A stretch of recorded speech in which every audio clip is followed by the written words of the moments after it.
Hi everyone, Vintage Machine Repair here after a long absence. Thank you to my new subscribers and thank you to everyone, honestly, for your patience. It's really much appreciated. I have a lot of videos that I have in backlog, but I'm really excited and I decided to do this now instead of waiting. I've recently come into an industrial Bernina.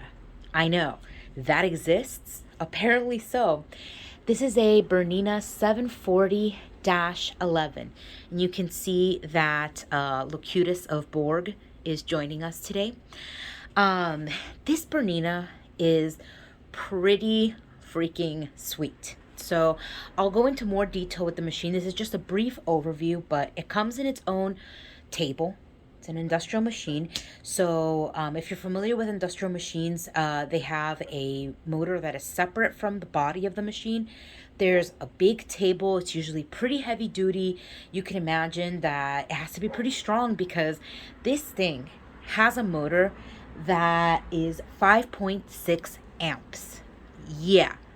To compare, the Bernina record, I think, is either zero point 0.9 or 1.2 amps, so like a fifth of this one's power.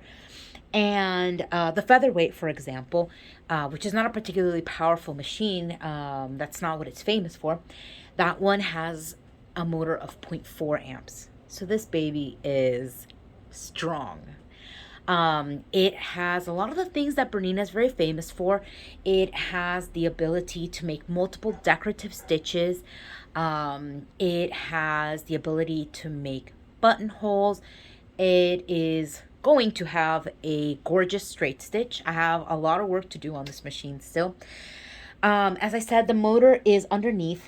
Another difference in industrial machines is if you can see in the bottom right hand corner, the machine is turned on by a separate, I guess, it's a separate, you know, button. It's a separate button to turn on and to turn on the machine and to turn it off.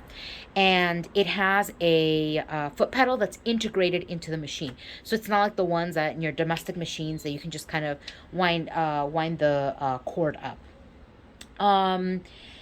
Yeah, it has a ginormous double spool contraption in the back, so that's really cool. And it is in okay shape. Whoever had this machine beforehand, I think it might have been frozen at some point because somebody doused, like they poured a bucket of oil inside of the machine. If you sew with Berninas, or honestly with any machine in general, you know that sewing machine oil is essential, but in limited quantities. You can go overboard with sewing machine oil, and somebody really did. So the oil pan on the bottom was soaked in oil, and the machine, if you ran, the needle bar would drip oil. Okay, this is what we're dealing with here. They also had serger thread in the machine and in the bobbin, which again, big no-no. Serger thread. I can go into more detail about it later, but you shouldn't use it on your normal domestic machine. And yeah, so it's gonna require a little bit of work. I'm projecting that I already wiped off a little bit of the sewing machine oil on the inside. I am projecting that I'm gonna have to take apart the motor just to make sure that it's clean as a whistle. When I press down on the foot pedal, it sticks a little bit. So I have a feeling that I'm gonna have to lubricate a few joints down there.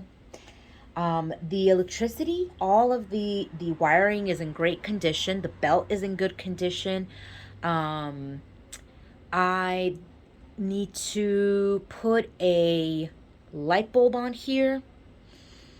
I have to check this machine uses grease, motor grease.